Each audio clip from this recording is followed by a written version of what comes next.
Pierre Andreas Tendean lahir di Batavia pada tanggal 21 Februari 1939. Ia merupakan anak kedua dari 3 bersaudara, buah perkawinan Maria Elizabeth Cornet, seorang wanita asal Belanda berdarah Perancis, dengan seorang dokter spesialis kejiwaan keturunan Minahasa bernama Aurelius Lammert Tendean. Lahir pada masa kemerdekaan, Pierre menjadi saksi orang tuanya yang kerap memberikan pertolongan kepada para pejuang Republik Indonesia. Gejolak revolusi memberi benih-benih semangat kepada Pierre kecil. Sikap penuh disiplin dan rasa nasionalisme yang tinggi sedari kecil telah ditanamkan kedua orang tua Pierre pada dirinya dan kedua saudaranya. Keinginan Pierre Tendean menjadi seorang tentara awalnya mendapat tantangan dari keluarga. Ibu Pierre berharap putranya meneruskan pendidikan ke Fakultas Teknik Institut Teknologi Bandung. Sementara sang ayah menginginkan ia kuliah di Fakultas Kedokteran Universitas Indonesia agar dapat mengikuti jejaknya di bidang kedokteran.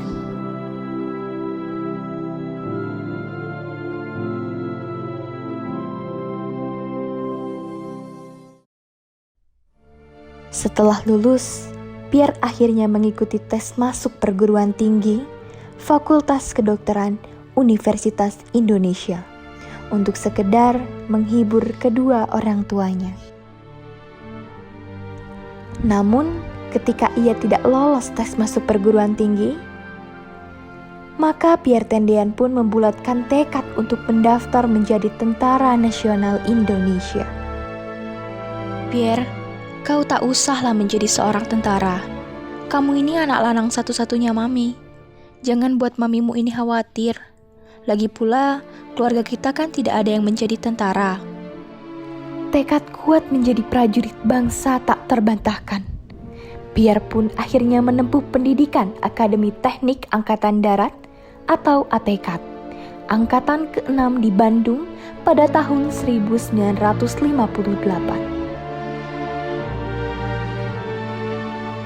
Selama menempuh pendidikan di Akademi Militer, Pierre dikenal dengan pribadi yang karismatik. Selain parasnya yang sangat tampan, sampai-sampai ia dijuluki Batona, yang diambil dari bahasa Manado yang artinya pacarmu. Porosnya pun sangat gagah. Sosoknya dikenal sebagai bintang di lapangan karena ia sangat lihai sekali dalam bidang olahraga. Tak mengherankan jika Pierre menjadi salah satu pemain andalan di tim basket.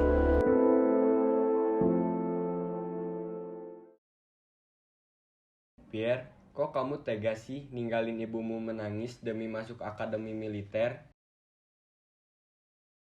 Keluargamu kan orang terpandang, ayahmu juga dokter. Kenapa kamu lebih memilih militer? Selama ini, saya telah banyak dibantu oleh negara. Sekarang, saatnya saya menjadi milik negara. Kalian mau apa?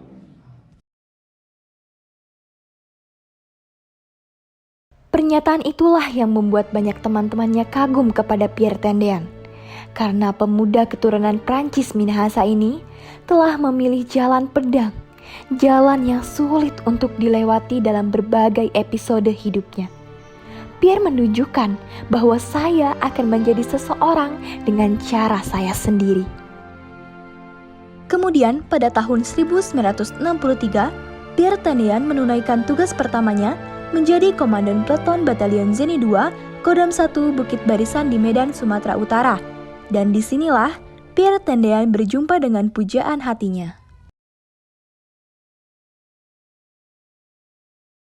Perkenalan Pierre Tendean dengan Rukmini terjadi karena adanya bujukan dan ajakan berulang kali dari Satridjo Wibowo dan Setijono Hadi.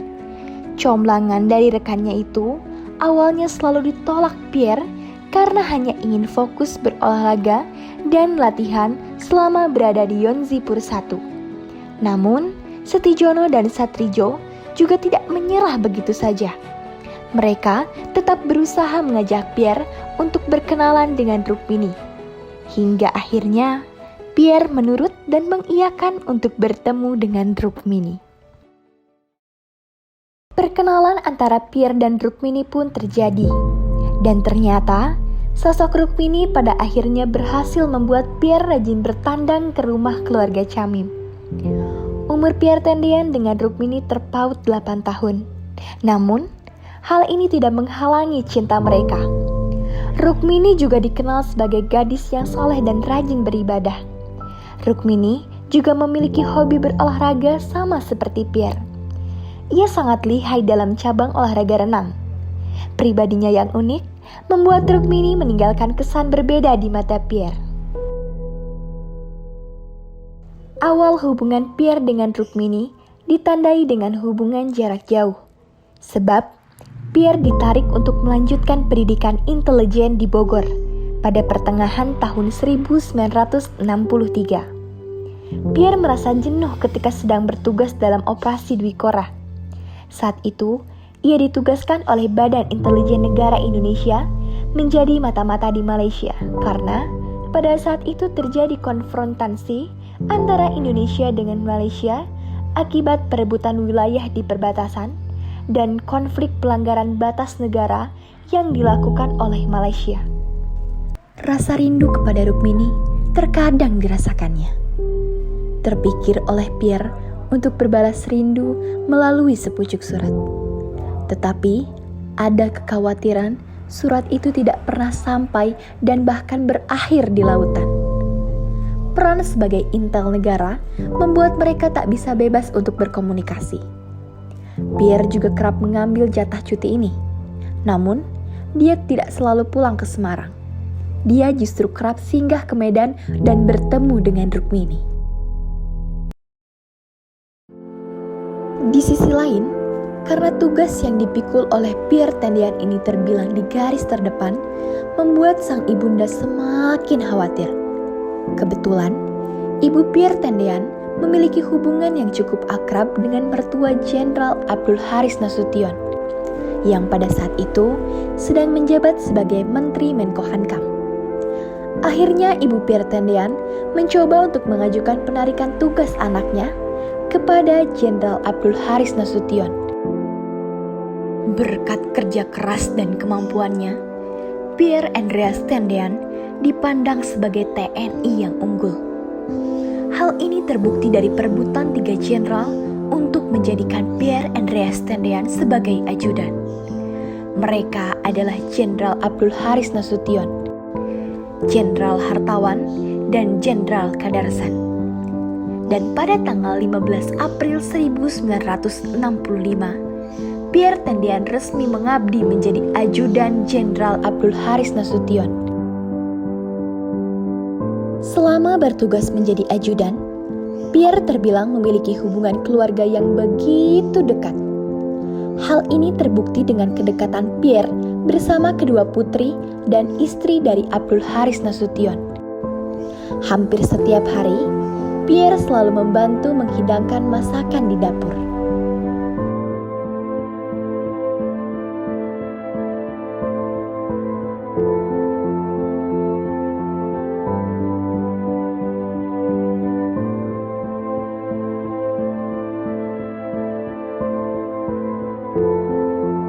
Meski terpisah jarak dan waktu, hubungan Pierre dan Rukmini tidak pernah surut.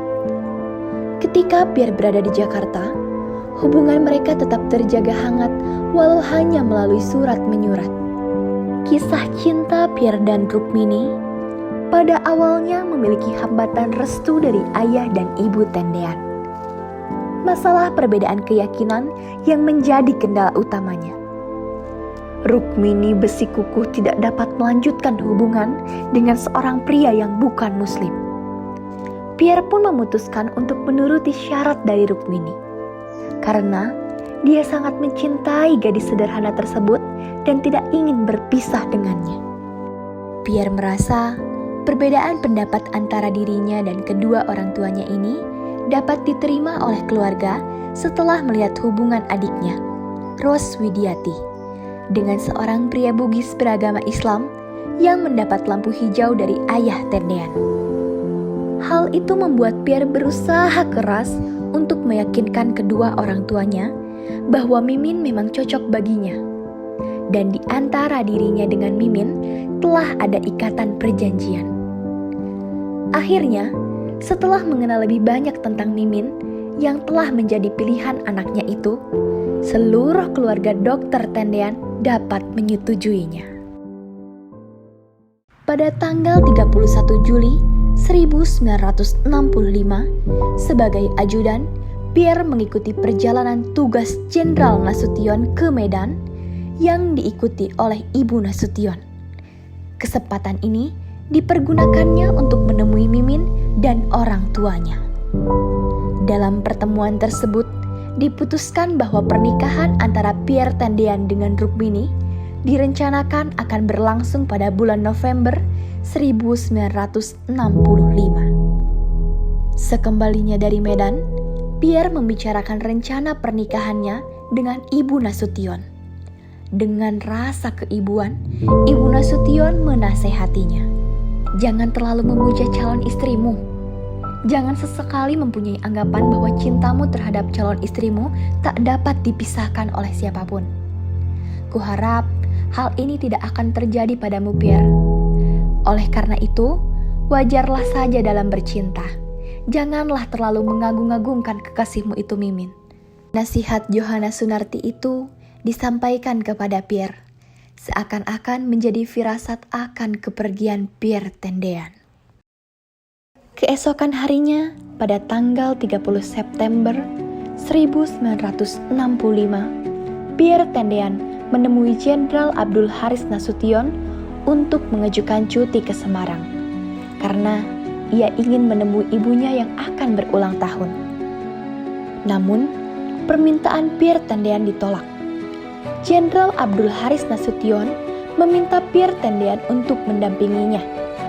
Pierre pun melaksanakan perintah Jenderal Abdul Haris Nasution.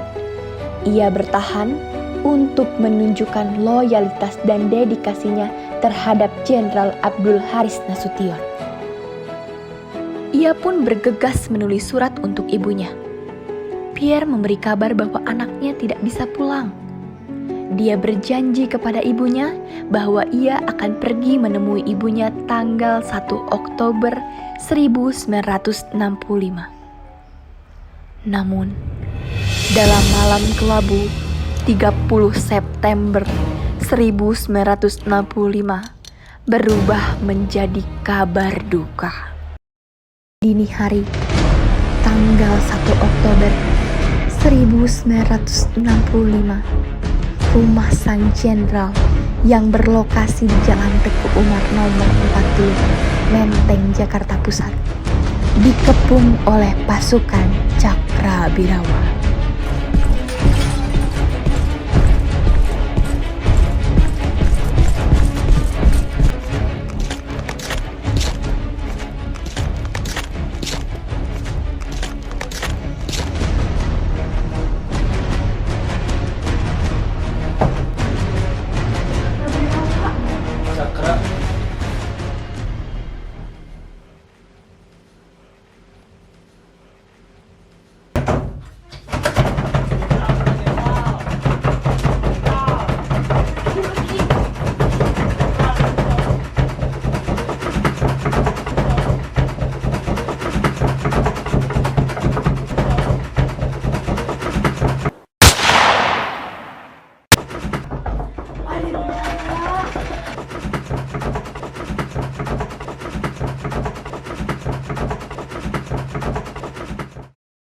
G30 SPKI adalah peristiwa pengkhianatan bangsa Indonesia terbesar yang pernah terjadi sepanjang sejarah.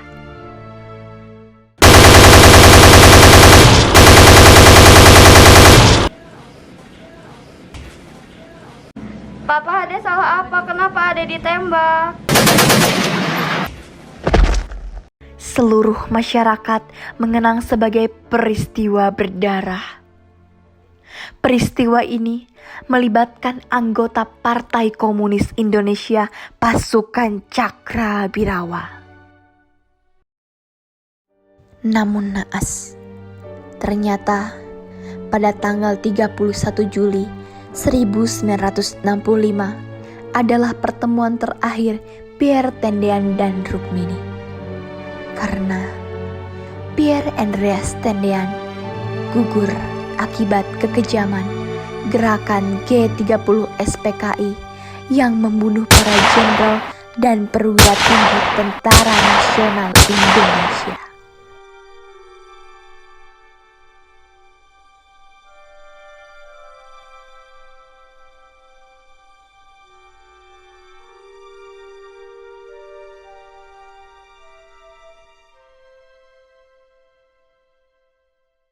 Beristirahatlah dengan tenang, Pierre. Kami sangat bangga padamu yang sudah gagah berani dalam berjuang. Berani mati tidak sebagai pecundang. Revolusi tergaung hingga ke awan, lubang buaya jadi saksi pertumpahan. Sungguh 30 September berlumur kepedihan. Kami sangat bangga padamu yang tidak gentar atas segala ancaman. Meski komunis menuntut penggulingan. Cintaan Pierre Tendean pada tanah air sangat besar, sehingga ia rela mengorbankan nyawanya dan menjadi bagian dari negeri ini. Atas jasa pengorbanan dan pengabdiannya pada negara, Pierre Tendean dianugerahi kenaikan pangkat secara anumerta, menjadi kapten dan diangkat menjadi pahlawan revolusi. Teramat menyakitkan untuk menggambarkan diri mereka. Gugurnya sang ajudan terkubur bersama cintanya.